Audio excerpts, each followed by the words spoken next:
Hi you guys, welcome back to my channel, Trusted Gem Goddess Quita, or you can call me Quita, either one would do. I answer to both.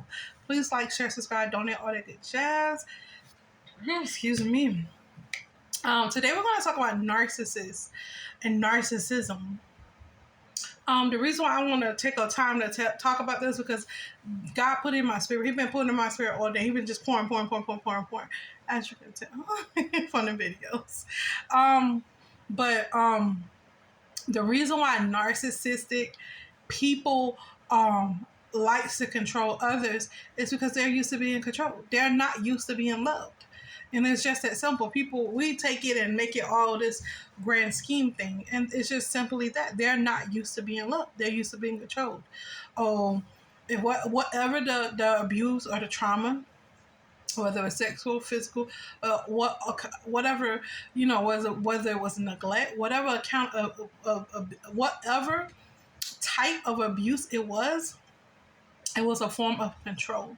And so not only has the abuse conditioned them to be controlled and to be controlling, but it has but the devil has attached himself to them through the Leviathan spirit, through the spirit of lack and doubt and all that, has conditioned them to be spiritually controlled too.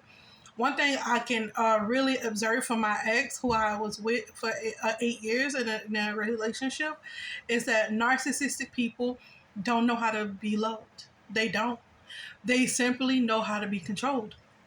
And for instance, I wouldn't say when I met him, but towards the beginning of the relationship, I never paid attention. But I did pay attention, but I didn't know to what extent that he meant that. And when I kept having problems with him, I was like, why are you like this? And I would always ask, I said, what is wrong with you? You don't know what love is? You don't know. He was just like, he just used to shrug his shoulders. And I was like, what's wrong with you? Are you okay? Like, do you not feel something for me? You've been with me such a this amount of time. Have you not, do you not feel anything towards me? He said, I just feel empty in the inside. And I was like, I was taken back. I was drawn back because I didn't know what that truly meant. And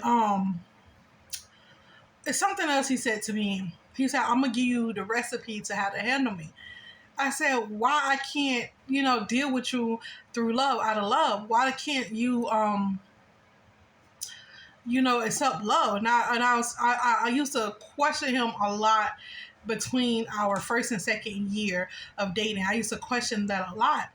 And he could never really give me an answer. He just said he feels empty inside. And I didn't know how to place that. I didn't know what to think of that. I didn't know how to think of it. I didn't even know. It just left me dumbfounded.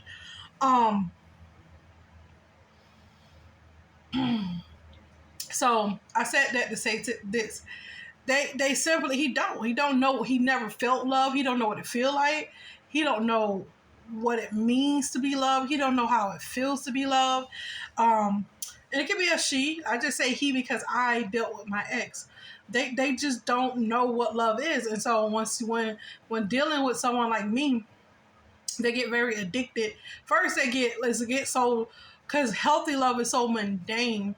And so they say it's boring, but I think it's liberating because when I'm in love, I'm very creative. Like, it's calm, it's routine, but you also can be creative with it. Because when I was with my other person that I dated, he was an Aries sun, and when he couldn't communicate, I thought I was so cute. I was young. I was young.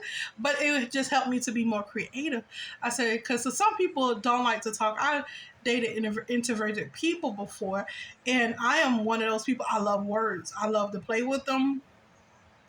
And I love writing. So it was never an issue to communicate through writing. I said, how about, we just take turns writing each other. And so I wrote him a poem. And then he wrote me something back. It wasn't a poem. It was just something like, I like you or something like that. And he said, I'm sorry for always being distant, but I don't know how to really open up like I want to you. And it's okay. It's some people that's just natural introverts like that. And it takes them a while to deal with his, like 2 years later, his like wild side came out. The Aries really came out here. I'm like, And people was like, yo, he wild, your husband wild, because we was always together. So it was crazy. We wasn't married or nothing, but we was always together. I would always take him to, like, he would play football, so we go to football games and stuff. And I'd be on there watching my boy like that, calling his name. I'm a good girlfriend. So I'm like, y'all see my man? That's me. And people like, you do too much. Everybody over here saying quiet. I said, that's them. Just y'all mad because I support my man. Child, if y'all want to be all cute and be, I'm gonna support mine. You feel me? So, anyways, long story short, I started to write, and I started this writing thing, and then I would make like little cute. I couldn't draw that well, but I would make little cute pictures with it, and I'll just make smiley faces. And I read it. I made it really like it was really something new to a relationship, because everybody's like, oh, let's talk it out, let's talk it out. Sometimes you can write. So I wrote him poems, and we would write back and forth. And we'll be sitting in the same room just writing. Sometimes it's okay to do that. You can communicate through writing. And it's very well. And it was very effective until it wasn't, because he had some mother woundings and mother issues that he had to take care of. And that's ultimately what ended the relationship. But I said that to say this. I dealt with someone who wasn't a narcissist and who was just introverted. And writing was the outlet that he needed to come into his full comfortability with me, and I understood him better. So when you're dealing with narcissistic people and they talking about they're introverted and they won't communicate, like the gentleman that I was just talking about, the Aries gentleman, he ended up, telling me about his mom, the reason why he don't want to talk, and how, she was from the Bahamas and she did weird things to them. And I'm not talking about sexually. It was not nothing sexually, but she did weird things to them. And she did weird things to our child after our child was born too.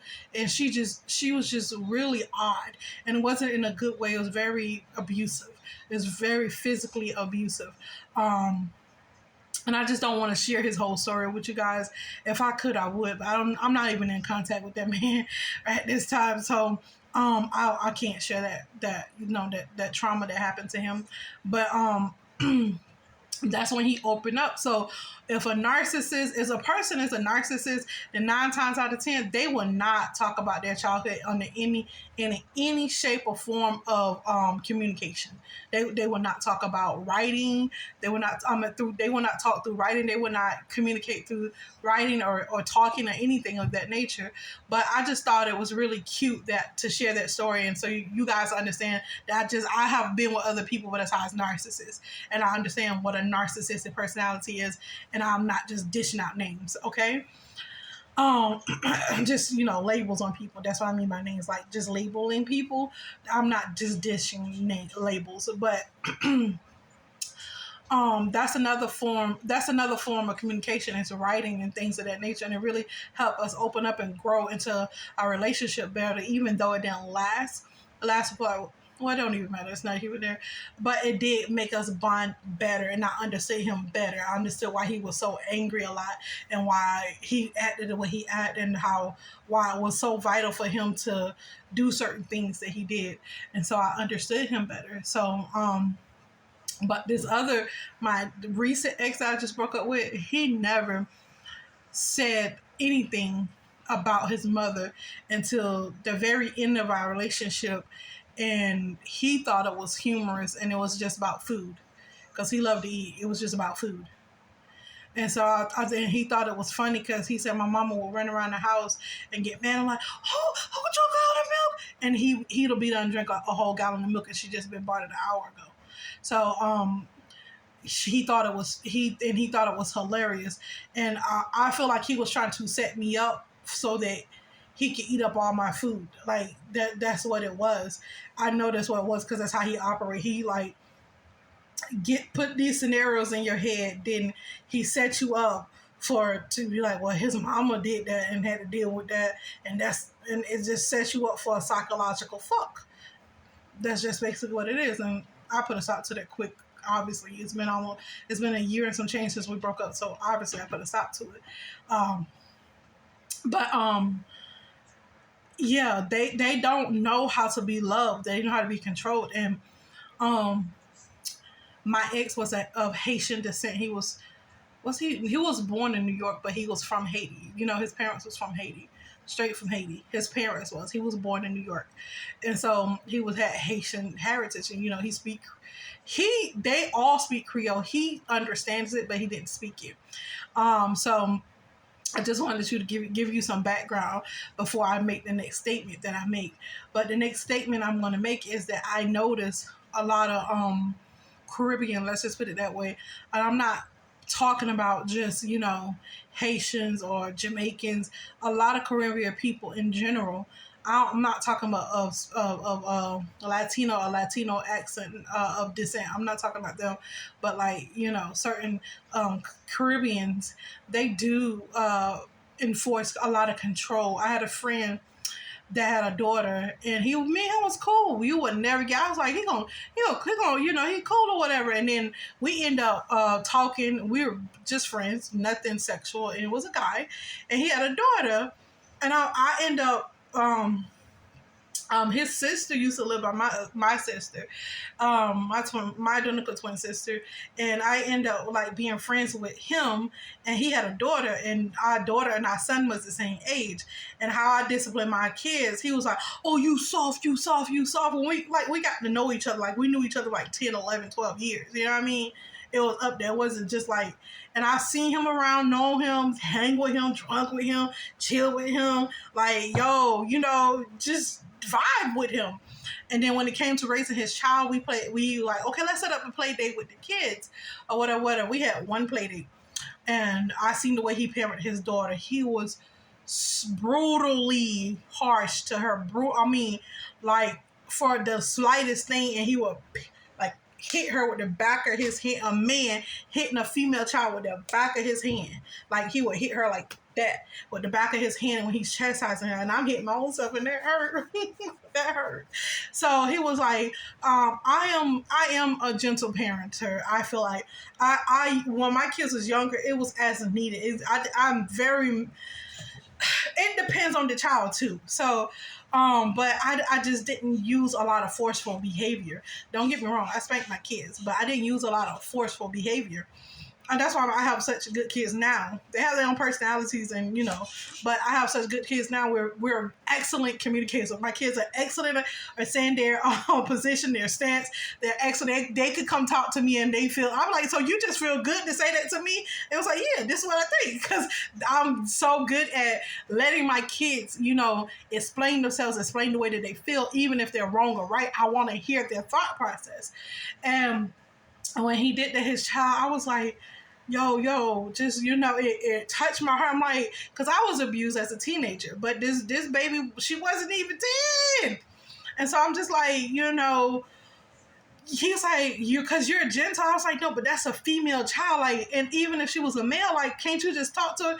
Ooh, she already know. And I'm just like, oh my God, like, this gotta go. You keep, because I don't discipline my kids like that. And he was like, "Oh, you want me to go?" I said, "I do, because I don't feel comfortable with being in the vicinity of you doing that to your daughter." And she just made, I think she just weighed something. It was really one of those things like you had a drink on the floor, and she was so happy to be around I have 5 kids at the time. She was just so happy to be around other kids. She was the only child. She just like lost it. I'm like, oh, it's so cute. She's so excited to be around other kids, and it's like 5 of them, so she got like a lot of play. Like she's really happy, and I was so excited. As you can see, I'm lighting up. I love kids. I love to see them happy. I don't know. It's just something about kids. I love to see them happy and expressing themselves. So, I'm about to cry. Anyways, but this gentleman hit her, and because she wastes her drink. I'm like, it's okay, and it's at my house. I'm like, it's okay. And I went to go clean up. He said, you too nice. And me, my kids used to be smart. I used to do everything for them. You would think like gentle parent, your kids walk over you. I literally had to, you know, get counseling to set up like, this is appropriate choice for kids this age. This is what your kids should be doing at that age. Because I used to do everything for them. They make a mess. I'm like, oh, let me clean it up. And I was going towards that way. I'm not like most people. They just abuse them. No. I try to give my kids the best life that I didn't have, you know. And so, yeah, and I'm like, can you just leave? Because that's so, I thought that was so harsh, and I have other kids. That's not the way I raised my kids. And I just wanted to see, because he was talking about, I did her hair and everything. He's talking about, I love the way you keep your girl's hair done. Yeah. I love the way you keep, the way you do your kids, how you raise up your kids. But when it comes to the discipline part, he was like, so why are your kids so disciplined I said, because I talk to them. Hold on, y'all. That's a call coming through. I was like, because I talk to them, I want to hear their thought process, and if they tell me I don't know, I'm the parent. I will get on their level. Because I work with kids. I've been in a profession where I actually work with kids. You get on their level. I got on their level, and I held my kids' heads out. My kids would tell you, I'm the parent. You hold your hands out. I put your hands on top of my hands, and I let you know. You look into mommy eyes, and I let you know it's okay.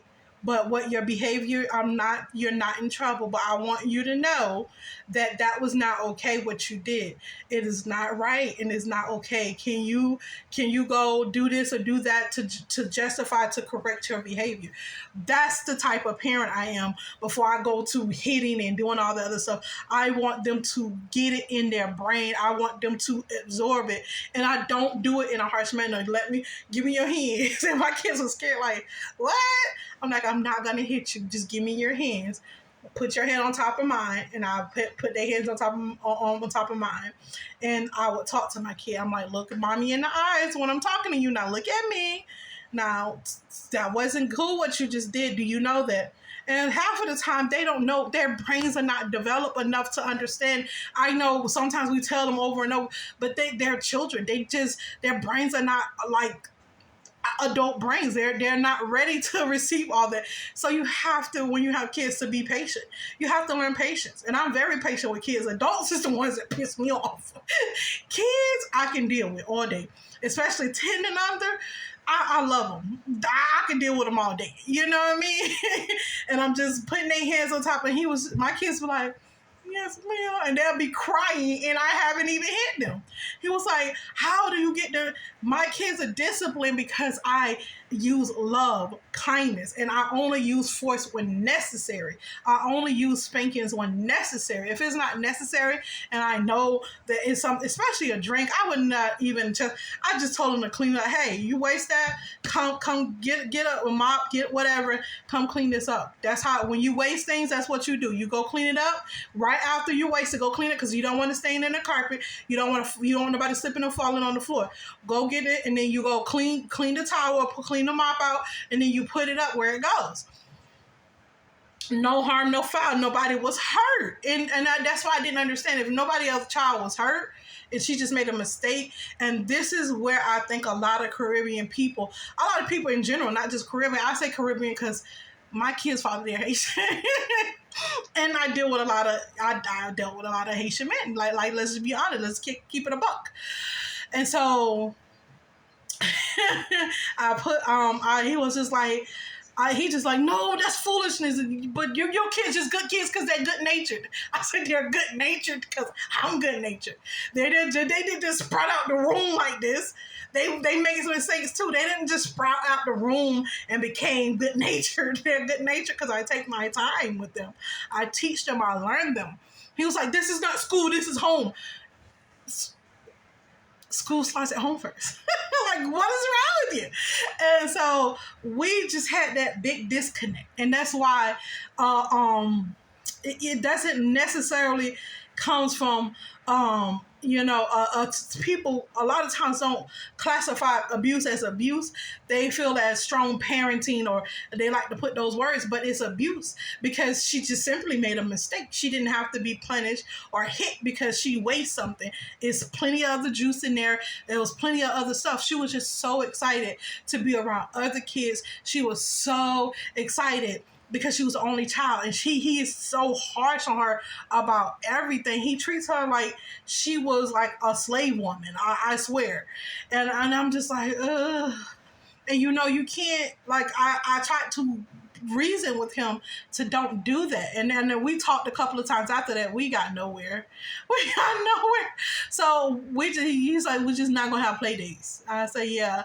And I braided his daughter hair for free. He said, I would pay you to braid her hair. I said, no, I can't be around her knowing that you know is I'm always going to have the when it comes to kids, I have a very, very sensitive nature, because kids are our future. They're to be loved, cherished, respected. I'm not saying that all gentle kids don't need spankings. I mean, I just spank some of my kids, because especially my oldest son, boy, that boy used to be doing handstands off the dresser, jumping out windows, talking about walking outside, talking about, mama, I ain't scared, at like 2 o'clock in the morning.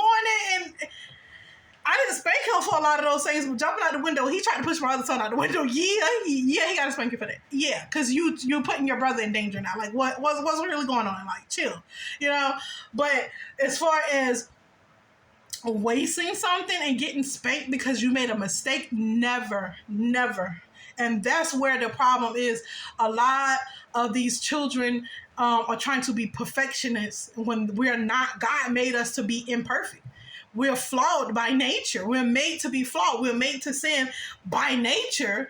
And yet you're forcing perfection on in a brain that's not fully developed, on a human being, on a soul that haven't been here long enough to even comprehend everything that life has to offer them, or everything that they need, and they haven't even gone through nothing. You're forcing all this world of perfection on this young, curious brain. And it's just like, why do we do this to our children? Why do we force them to be perfect? Why? Let them make mistakes. Yes, you can practice to make perfect, but why they're being punished for mistakes, it boggles me.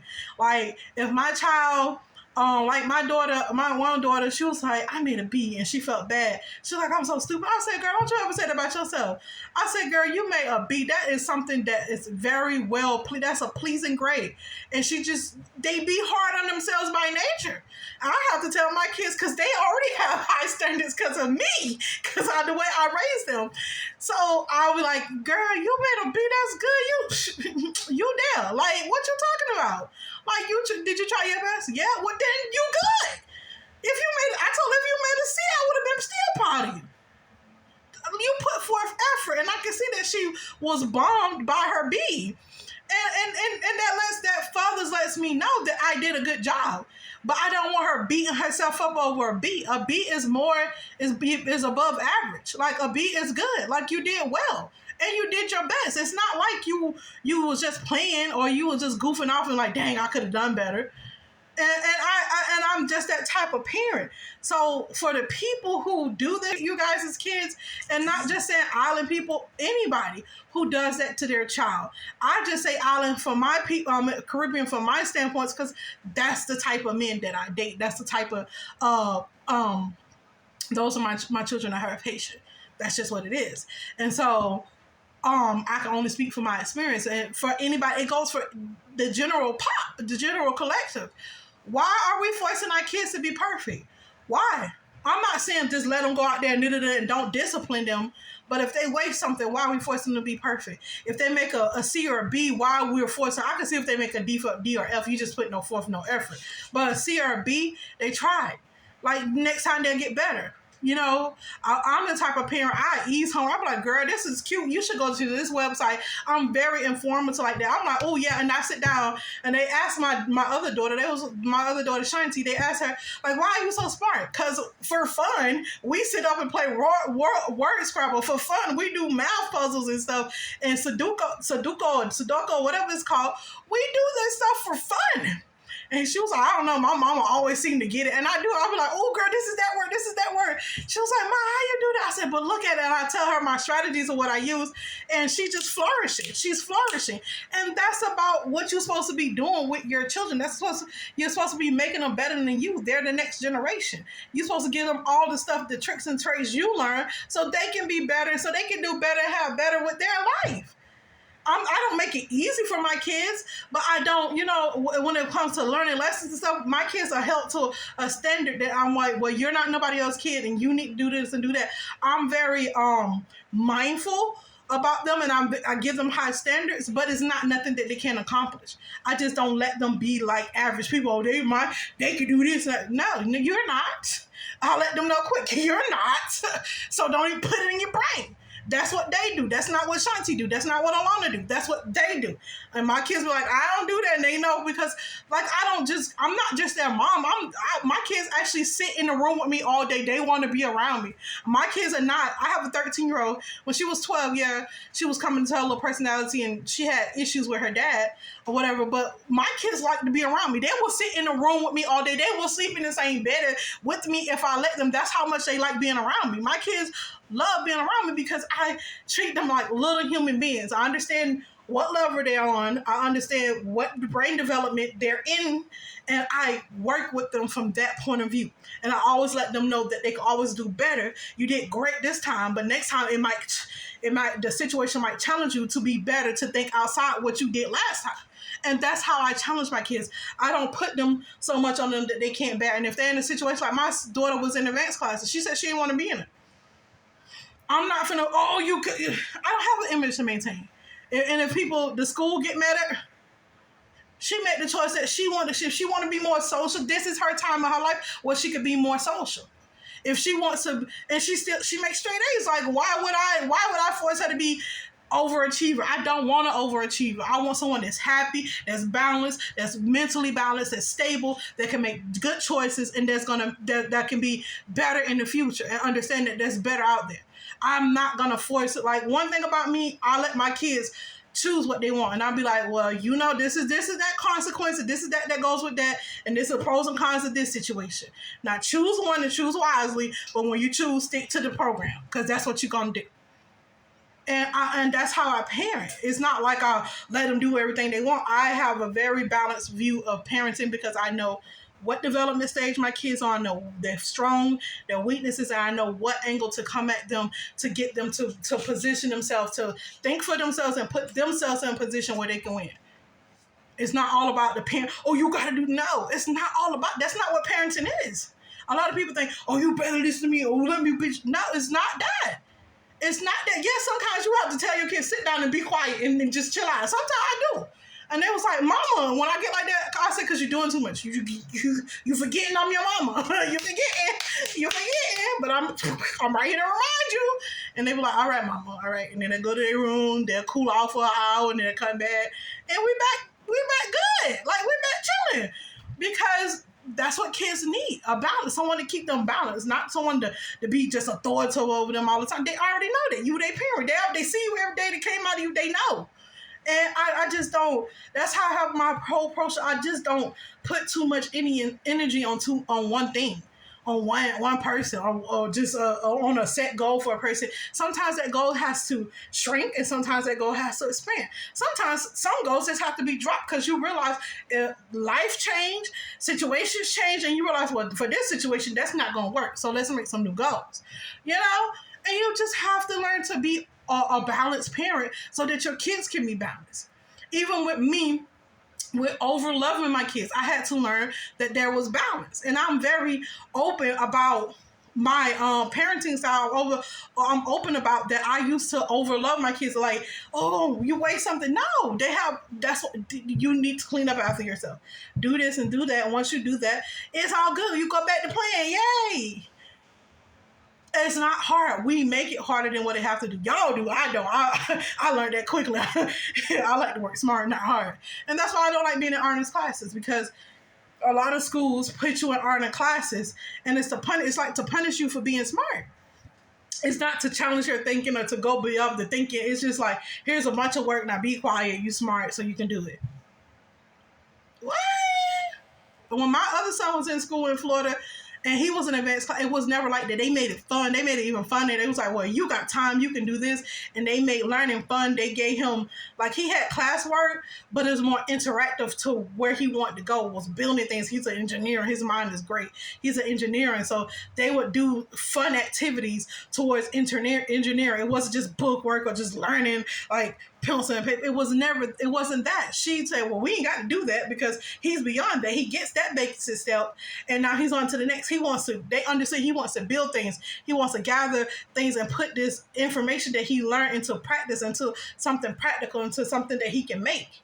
And they understood that. But apparently that curriculum has gone out the building. Left. And that's what I think that's where it starts with nurses. They don't think that's where it is. It's with the parenting styles and it's with the parenting. You could be a single parent and still raise an outstanding child. You could be a single parent and struggle. I'm proof of it. I have 6. I have 7, but my first one is grown. My other one's almost grown. He's going into the military. So like, what? Like I got 5 that I'm raising right now. My other one is practically grown. He's done saved up like almost what? So he done saved up a large amount of money, and then he's going into the military. He already finished trade. Well, he's finishing trade school. By May he should be. By next May he should be finished. He graduating next May. He graduates school. He'll be 19. I mean, no, yeah, he'll be 8. No, he'll be 18. And so, sorry, y'all, I got multiple kids. So I did for a parent that was not, I didn't have very much money and very many opportunities, but I forged my way for my kids to have opportunities. I put them in places where they can have opportunities. And I just thank God for that. I thank God for that. It wasn't forced, because if it was my way, I wouldn't want my child to go to the military. But he's able to make his own decision. He's been able to make a lot of decisions at a young age. So I respect his thought process, and that's what he want to do when he get in the military. Afterwards, he just know that that's more binding than anything. So I'm pretty sure we're gonna walk him through those stages as well. But as far as that concerned, I just think we just need to do better as parents. I had to learn to do better. I'm not exempt. I wasn't perfect parent. We don't get it right every single time, but I am an example of what can be turned around in the child's life. I'm an example of a parent that overloved their kids because of my teenage abuse. I overloved my kids, and then they had to give me counseling on how to give them age appropriate chores and stuff. And that's what I did, and that's what even helped me flourish even more with parenting my kids and bringing up a great individuals that's going to be future leaders and doctors and lawyers and whatever else they want to be.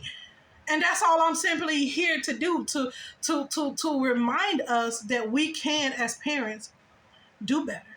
As people in general, we don't have to always be authoritative over our kids. We can discipline them and do it in a loving and kind manner. We can discipline them and be balanced when we discipline them. I make mistakes all the time. Be like, who did that? And I be like, I said, you did that. And they be like, I didn't do that. And my other child be like, I don't say, I'm so sorry, man. I'm so sorry, mama. That's just something you usually do, but I'm sorry. There's no excuse. And I tell my kids all the time that I'm sorry. I'm not one that's not going to apologize. I don't care if you a cat, dog. If I step on my dog foot, I'm gonna apologize to my dog. I'm so sorry. I didn't mean to do that. Because that's love. That's how can I repenting and turning from your behavior, even though you might hurt them again, but it would never be intentional. I would never let them think it's intentional. I don't do stuff like that. And if I'm wrong, I'm always the first person. Oh, I'm so sorry. I check myself before I continue on the behavior, especially the Holy Spirit. Whoop, whoop, whoop, that wasn't right.